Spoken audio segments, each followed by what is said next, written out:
offshore wind turbines are becoming very, very cost effective, and this is quite a small one just offshore in the north of England. And the thing I couldn't resist is the silhouetted figure in the foreground there. Anybody know what or who that is? It's a statue submerged up to its shoulders when the tide comes in. There is an art installation on the beach from where this photo was taken. There are several of these figures which are exposed as giant statues when the tide goes out. But let's go back to the story.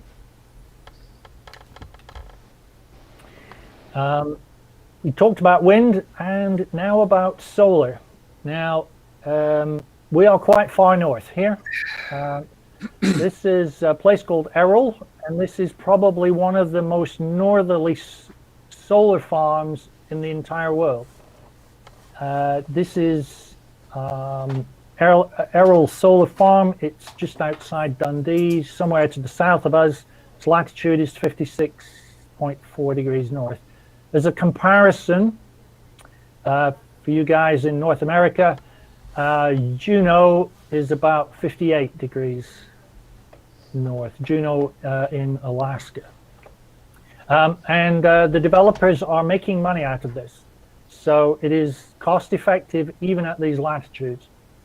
The reason the UK has not invested that much in solar so far is that we have a lot of wind, and we've had to wait until solar technology becomes cost effective at these latitudes. But we are seeing a great deal of interest in utility solar development across the country now. To the extent now that renewables exceed fossil fuels for power generation. So our electrical grid now depends more on renewable energy than for fossil fuel energy. The fossil fuels are mainly gas-fired power stations. But there are some still tough nuts to crack, as I like to call them, and I'm going to cover just 3 of them. And we're really close to home here in the northeast of Scotland and across the rest of the country. I'm going to talk about North Sea oil and gas, the poor housing stock all the way across the UK, and the demand for electricity, which will only increase as we try to decarbonize our economy. So this is a view of Aberdeen, the city. It's quite a small city, about 250,000 people. And this is from the mouth of the harbour. So you see the big building in the foreground is the harbour master's office.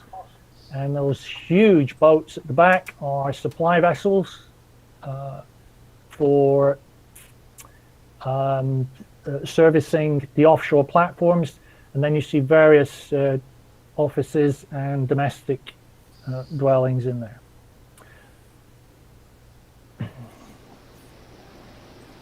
So let's talk about North Sea oil and gas. Here's a map of the approximate locations of the operating fields. At the bottom in the orange sector, if it's orange on your screens, that's the pure gas fields, which are approaching full retirement. There's an increasing amount of decommissioning of offshore platforms from the south down near London all the way up through to the northeast of England. And within 15 years, there will be no gas left in that area. The purple in the middle and at the top are the operating oil fields, and there will still be gas coming off those oil fields as associated gas, it's called. And I don't know if you can follow my cursor. I'm pointing to Aberdeen there. So why is this important for our work here in the Northeast? Well, you remember the soundbite that got Bill Clinton elected? It's the economy, stupid. If we look at the global situation first, the supply of oil worldwide now exceeds demand, and it has gradually been pushing down to a lower price. Back in 2013, 2014, when I was earning a good living in oil and gas, the price was well above $100 per barrel. And it's all the way down this year, especially after the COVID crisis hit. It's down at about $42 a barrel for Brent oil. So we're down somewhere around 1/3 of the income, selling price, in just 8 years. That's a real strain on a business. To the point that now I'm going to have to explain this chart to you. I apologize, but it means a lot to the North Sea oil and gas industry here. The light blue stack here, that column represents the number of fields in production across the UK North Sea. And that's at about 240 last year, 230 this year. This chart was produced by Professor Alex Kemp of Aberdeen University. He is a world expert on the economics of oil and gas. And he has projected at a price of $45 per barrel with a 30 pence per therm of gas, that the current operating fields in blue will shrink to nothing by the year 2050. But if you look at the collapse here, by the mid-2030s, the operating fields will, from 240, will go down to about 50. And that's a collapse to about 25%. It's a shrinkage of the entire industry down to a quarter of what it was. The other colors are projections or possibilities depending upon the level of risk and investment that companies are prepared to make. So the North Sea, is it an economic disaster? The product is being sold with little profit. There is no petroleum revenue tax for Her Majesty's government. The money is flowing the other way now. Government subsidies are going back into keeping these fields in operation. Even with that, there is a huge impact on operators' balance sheets and risks to their future investment. There's even a risk to decommissioning. We don't have time to cover that tonight. Anybody wants a briefing on that, I can certainly provide it. Well, what to be done? Another time is also good, Jeffrey, in the future. That's also fun. Okay. So, still on this tough nut to crack. Anybody got any good ideas? This is what this diagram is supposed to offer. So, as activists and advocates, especially me personally, we're not prepared to just watch the thing from the stand. So we're establishing a process for an initiative, which I am code wording Common Ground. Many public and third sector organizations are independently working towards a just or energy transition in northeast Scotland. This is confusing and inefficient. Our proposal offers to conduct an initial dialogue across all these organizations, and in parallel we would engage with industry, business players and communities. The region is already losing jobs on a large scale. There have been estimates of up to 30,000 jobs to be lost by the end of this year. If the region is not to shrink to nothing or shrink to an inconsequential economy, then there needs to be a compelling alternative built with a broader based economy. The next thing I wanted to talk about was the housing stock. The UK is the poor man of Europe when it comes to the quality of its housing. these dwellings in the front, some of these will be 200 years old.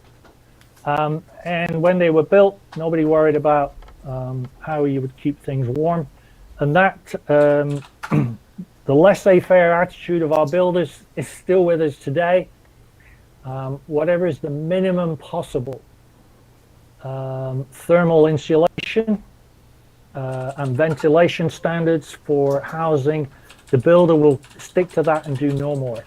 We are the poor relations of our Scandinavian colleagues who really take our winters seriously and make sure that they have very low heating bills. We pay vast amounts of money to heat poorly insulated houses.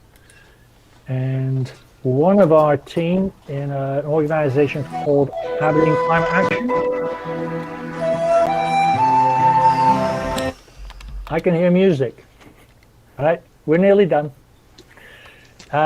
It is promoting internal wall insulation, a brand new innovation which can retrofit onto poorly insulated homes.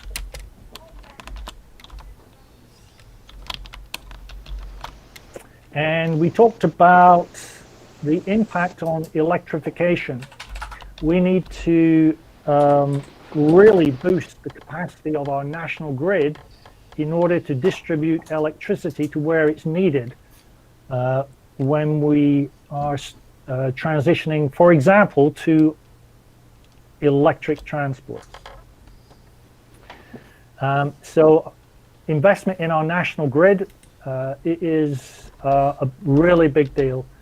A lot of people are talking about this.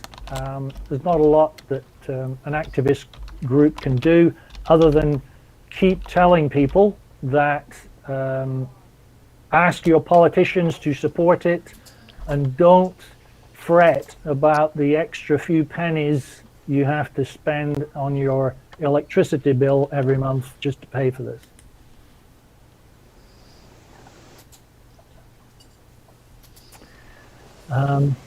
Coming back to climate reality, thankfully, you guys over in the United States have done the right thing and have elected a new president who will rescind this decision to withdraw from the Paris Agreement. I wish you guys every success with that. So, join those who are using their voices, their votes, and their choices to fight the climate crisis, because your world depends on it. That's me, guys. Thank you, Jeffrey. Wonderful. That slide that you showed on the from Al Gore on the emissions of greenhouse gases that show all of the complex from fields, from factories, from cities, from planes. It's probably the most detailed slide I've seen anywhere, explaining all of the sources from CO2 and greenhouse gases. And you talked about the stock. What do you mean? Is that the quality of the homes? Okay. Why are they so poor? Yeah, the housing stock, whether it's private or public, is very poor quality. The building industry in this country, and it's not just Scotland, it's England and the rest of the UK, what you pay for when you buy a brand new house is most of the money goes into the building plot, the land that the house is going to be built on, and usually the house is built very cheaply, and the building industry has a very powerful lobby to say, pretty please, we can't make money, we won't be able to sell houses that are very thermally efficient. They will cost us more and we won't be able to make money, and they make these these representations. And so much of our housing stock is burning electricity or gas or oil for heating, which is a waste.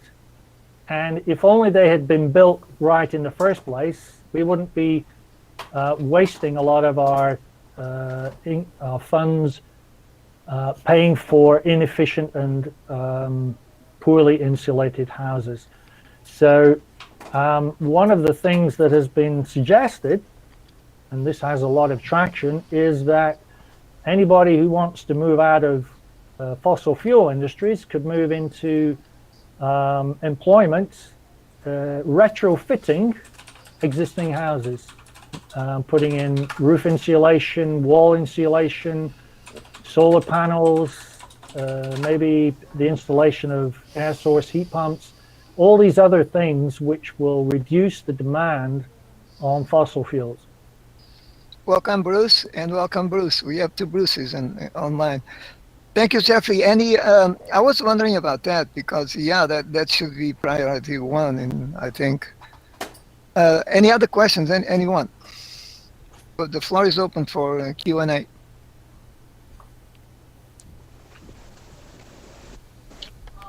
Well, I have a question about the grid concept. I put in the chat. There's a chat associated here with the discussion. Put in a link. Quite an interesting presentation. Yeah, it's a presentation about the grid in California, where they are not so far north, and of course they have a very much more efficient PV system, and it just is a really good presentation of the cost of battery backup to the grid to counter the intermittent nature of the supply.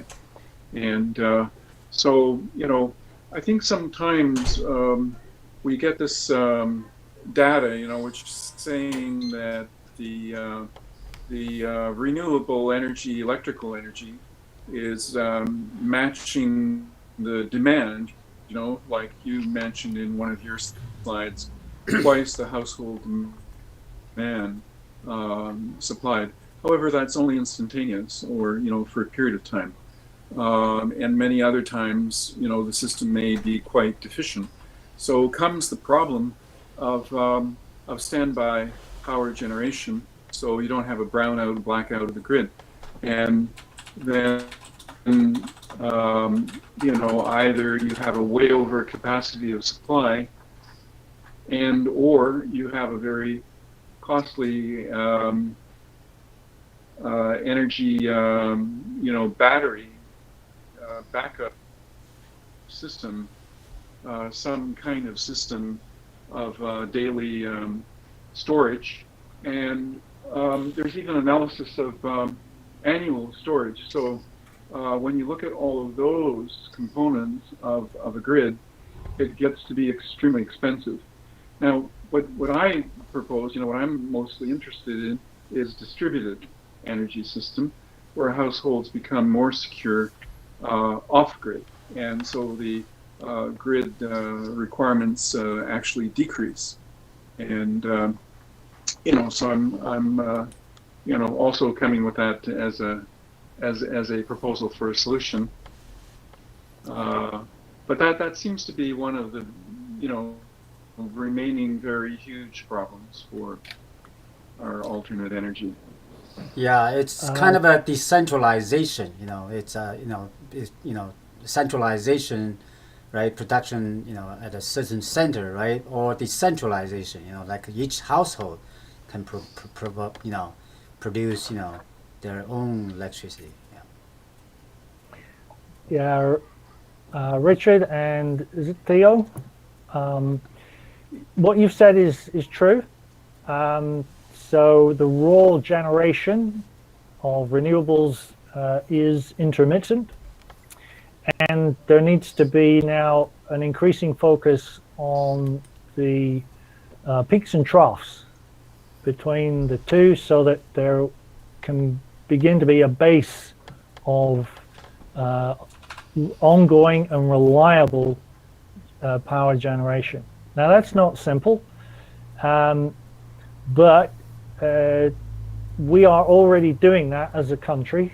We have installed several industrial scale batteries onto the national grid in trial, so they're not commonplace yet, but a lot of companies are offering these, and they are being connected directly to the grid. So what they do is simply absorb energy, power into the batteries, and then release it as and when necessary. Now, it started with straightforward lithium ion, but now there are other technologies being explored. Hydrogen is one of them. And the advantage of hydrogen is that once you've compressed it, it will sit there quite happily for several months. And then you can release its power back through fuel cells as you need it. There is also a liquid air battery, which has been proven to work, and that is also being trialed on the national grid. These are early days. I accept that, and this is not flipping a switch and making it happen, but I'd like you to think back as to, when was solar power cost effective for you in your situation? And when were solar panels first invented? It has needed a substantial amount of investment and economy of scale to be built in order to make these things worthwhile investing on a large scale. And I'm just saying, have faith. These technologies exist. They're not pie in the sky. All it needs is for an electric system operator to learn how to use them properly. Then they will welcome these technologies as part of the solution. Now, to come back to your alternative point about each individual having their own semi-independent or 100% independent power system, that's great for those who have their own detached property, as we call it here, with enough land to mount generation on that land. Many people in this country do not have that luxury. They live in apartments or in terraces or in houses that have a very small land footprint, and it's very difficult to obtain sufficient offline power generation to satisfy the needs of 24/7, 365 days a year. So yeah, if you have the land, you have the money, you can buy energy independence. But most people in this country will look to industry and their government to provide them with ongoing supplies of reasonably priced electricity. Well, thank you. One at a time. I'm sure everyone on the call probably are among the faithful. Well, I just have a follow-up for Jeffrey. I have a couple of years on you, Jeffrey. So and I've been connected with the alternate energy all my life, basically, and I've had a lot of really positive relationships with people in the oil and gas, in the fossil energy business. Even though many of us looking at those people as well, some do look at them as the enemy, but actually, I think I've met most, I would say, are very interested in a new energy future. So, but back in the day, in the 80s, when we were doing the Solar Energy Development Canada, we were all making these projections that alternate energy of various types, would become would become viable or economically, viable, when the cost of oil would reach about $100 a barrel. So we basically reached that level, and we're still, well, we've reached maybe parity. But sometimes I wonder whether it's that the price of energy, of fossil energy, has gone up over these years and decades so much. And, while, of course, some efficiencies have certainly been gained, well, we're still reaching, I would say, parity now. And so, I'm just, also, I think sometimes we're not taking into account total system efficiencies. I was wondering if you have any comments on, these kind of statistical comparison of parity. Okay, I detect a number of different questions in that. Let's look at price parity first. Okay. All right, so the price of oil has never gone beyond $147 a barrel. That was immediately before the financial crisis of 2008. And I remember those days when everyone was praying for the price of oil to go so high that in comparison, the high cost of solar will be considered worth going after. Now, what we've seen is that with the investment that industry has put into this, and the research into the technology, and the economies of scale, then the real cost of solar has come down. It is coming down in cost effectiveness, that is price per megawatt hour. It comes down at about 17 to 18% every year.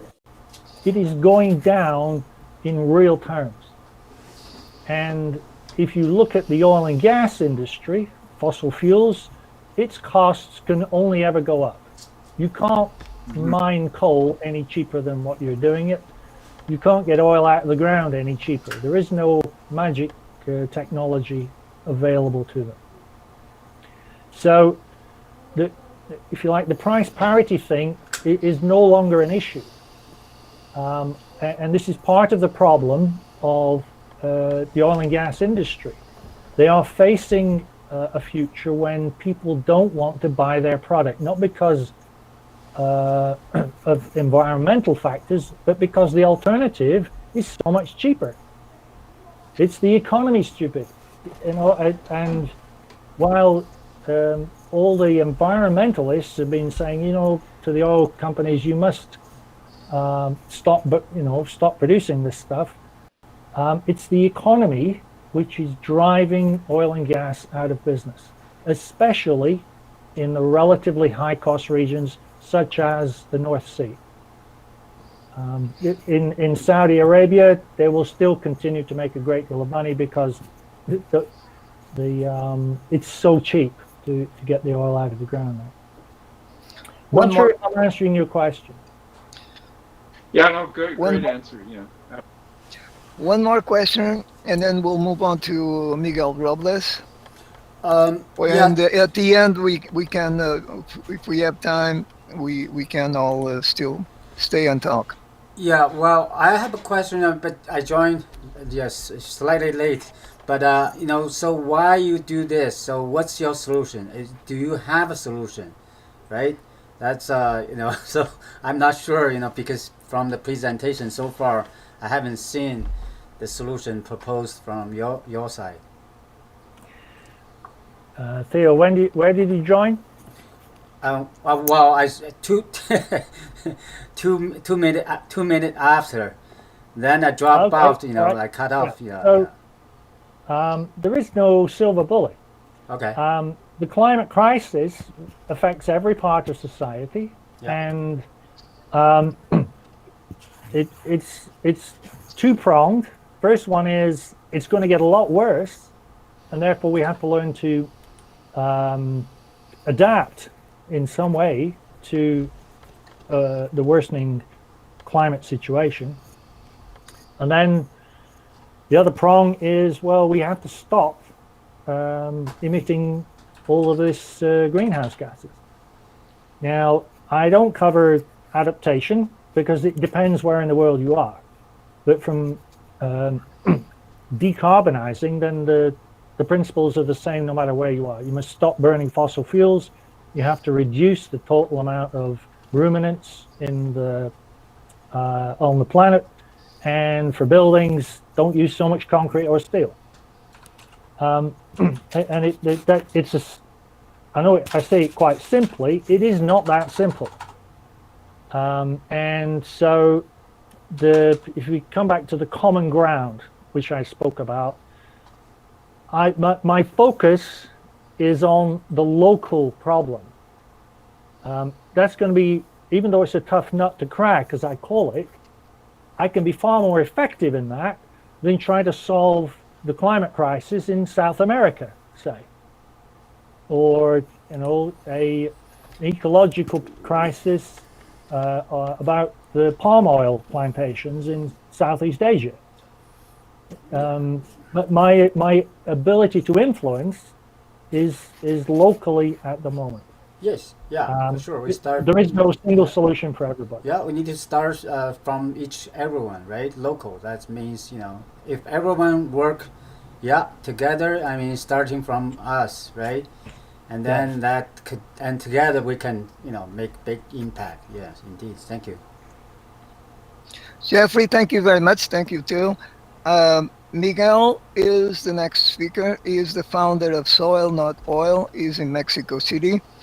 And can you see the slides on the screen, the workers, the farm workers? Yeah. Yep. Yes, I can see. Thank you so much, everyone. It was a great presentation from the one week before with Jeffrey. I have an organizing conference, and this is very clear. Talking about numbers, statistics, amounts of carbon dioxide released to the atmosphere. And I am based in Chiapas, actually, not in Mexico City. I am originally from Mexico City. I used to live for many years in California, in Portland, in San Francisco, in Los Angeles, San Diego, Berkeley, over the west coast, the left coast of the United States. But 2 years ago, I came back to Mexico, to the mountains of San Cristobal de las Casas in Chiapas, that are Mayan communities where I got land and I start a project. But my PowerPoint or the picture that I sent to Solar Tony, because I don't have my computer with me, it broke, and I am waiting for the reparation. I sent some slides. So, basically, I was going to start on the order that I sent the pictures. I don't know if you can do it, Solar. Yeah, I'm screening them. I'm on the second one. Yes. The first one was the Soil Not Oil, I believe. There was the logo of my, or maybe no. Okay, well, because there were other that have to do with my projects, my different projects that I haven't worked in, and I was more or less sending images that are related to my immersion into agriculture and practical solutions to climate change. So basically, I have been an activist for many years. For around 30 years, I have been organizing or working on issues related to globalization, democracy, human rights, immigrant rights. In the United States, I worked for immigrant rights for many years. And when we talk about immigrant rights, we have to talk about agriculture. Because in California, we see that since May 2014, Latinos became the majority in the state by ethnicity. And these Latinos are the children, grandchildren of people who, well, California used to be part of Mexico, but after 1850s, the social dynamics changed and the ethnicities. But in the 1920s, there were different waves of immigration from Mexico to the United States. I think the most significant was from 1942 to 1964 during the Bracero program. In that time, the United States was very engaged in the Second World War, and they need farm workers, because most of the people was in the war, in fighting in the war. All women were working in factories, building weapons and doing that kind of stuff. So they need people to grow their food. So they brought 5 million people from Mexico during the Bracero program from 1942 to 1964. And these people these Mexicans, most of them were Mexicans. They built the largest agricultural system in the world. That is the one based in California. So when we talk about immigrants, that I used to work in immigrant rights, I made a documentary in 2006, and I put together the history of the different legislations and policies against immigrants in the United States. And what happened is that you have to talk about agriculture, and so, but also we have to talk about our background as Mexicans living in California, and we all have a ancestry, we all have traditions, we all are coming from indigenous communities, from the region, our original is the place where our great grandparents were born, and we cannot smell the clothes that they use. We cannot listen to the music or play the same music that they played, but we can taste every day the meals that they cook with the same ingredients from seeds that they were saving. And as a Mexican, that is very important because I am talking about corn. And Mexico is the center of origin of corn. In Mexico, we have 59 varieties, the races of corn, and over 700 varieties that represent hundreds of different meals that are cooked every day in different regions of Mexico, in different states. And actually, the Mexican gastronomy is is called an intangible heritage by United Nations, UNESCO. It's bitch, motherfucker. Hold on a What's second. up? Someone got in here. It's not supposed to be here. Okay, I can continue. Yes, please. Okay, that was weird. Someone got in the Okay, room. so No, suppose it's gone. So it's I don't know. Okay, well, so we were talking about the center of origin, that is the Mexico of corn, and leaving the United States in 2010 after working in immigrant rights for many years. We realized that the USDA was releasing permits to grow different kind of GMO corn in the United States, alfalfa, sweet beets, and then we decided to organize a conference to create awareness about the multiple negative implications of growing GMO corn in the United States and the association with glyphosate and different agrochemicals.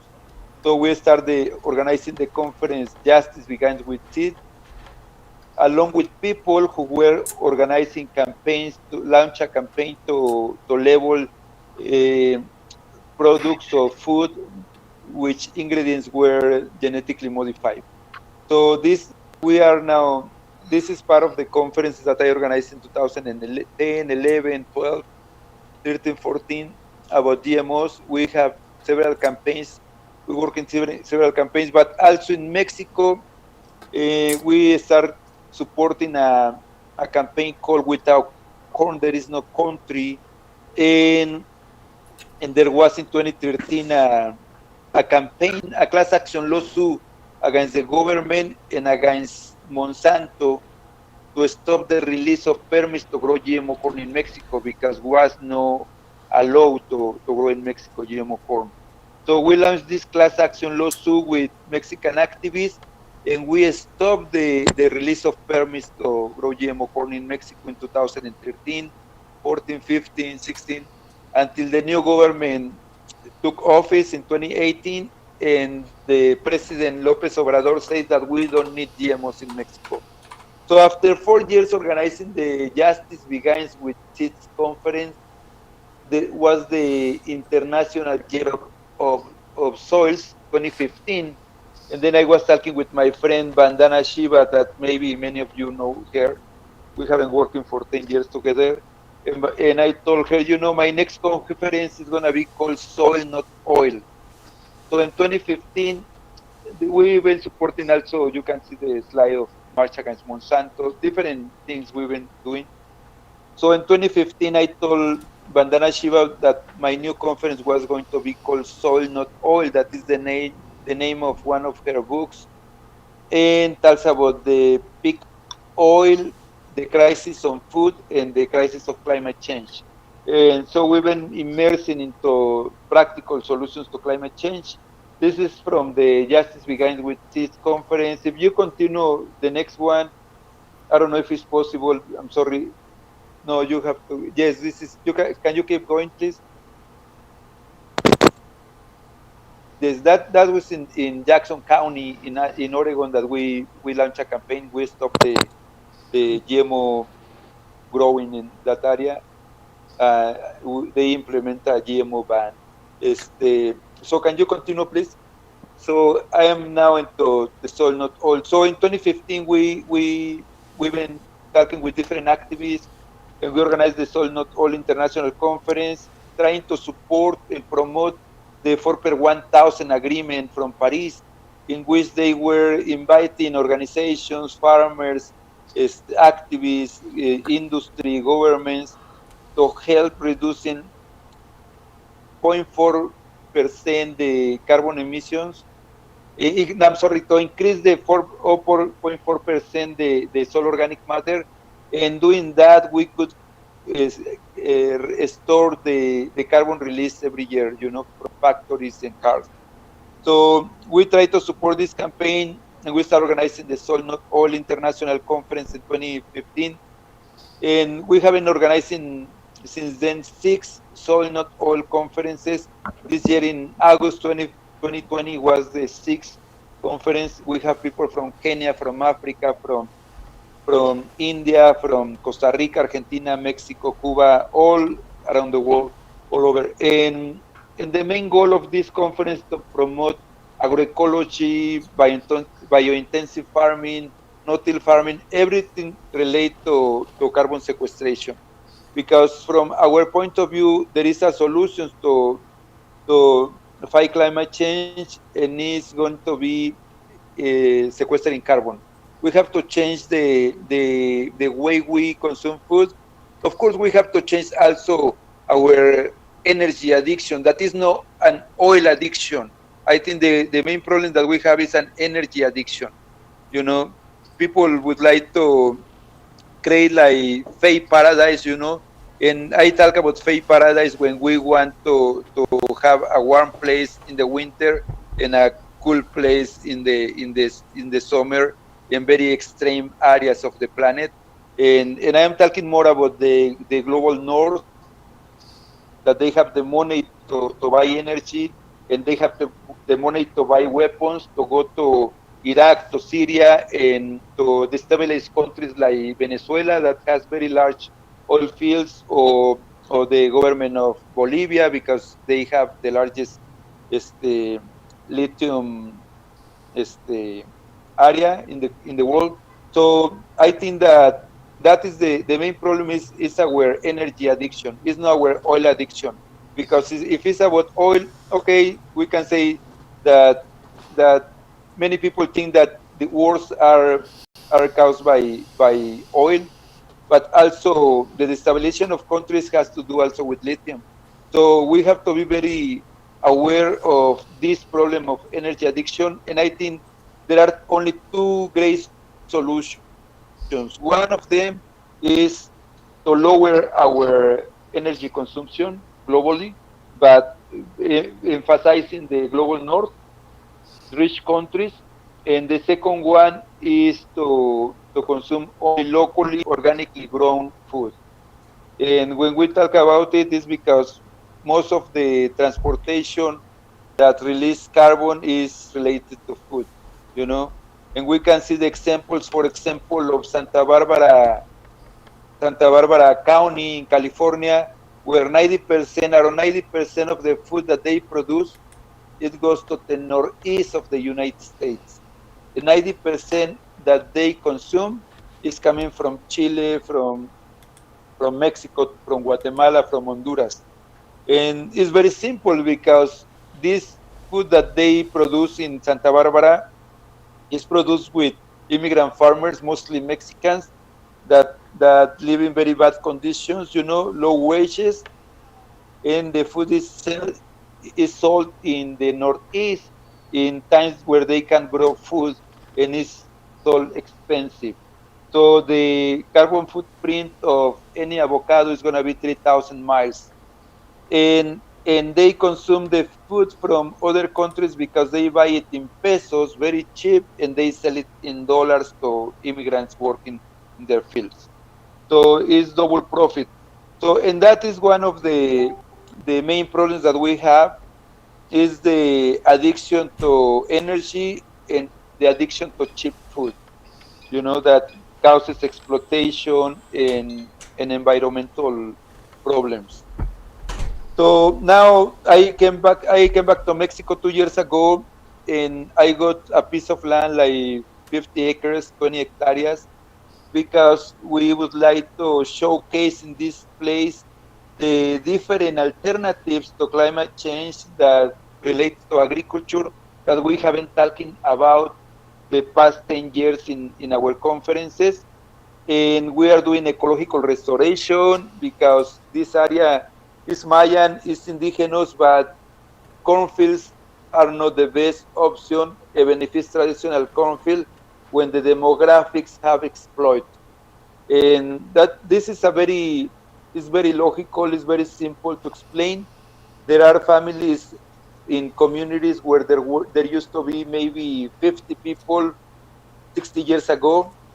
Every couple has 10 children, and maybe they become 300 people 40 years ago, and now they are maybe 1,000 people, 1,500 people. So what they have been doing, because it's extensive agriculture, the corn, even if it's traditional, is that they have been cutting trees to plant more corn to feed more people in their community. So, and that is a problem that we have environmentalists. We don't want to talk about demographics, and it's one of the main problems, education on girls and demographics. And in this area, we are trying to create this educational place where we can show locals how to grow rotational crops, fast growing rotational veggies and greens in a smaller area that they can feed their families and part of the communities in using less land and conserving more forest. So that is one of the main goals that we have when I came to Mexico, and it's what we have been doing. We are working with local Mayans, and also I am organizing different kind of things. Last night I commit to organize a forum on the Maya train in Mexico that a lot of people is talking about this macro project. I am organizing also to help the people organizing the World Social Forum that happens every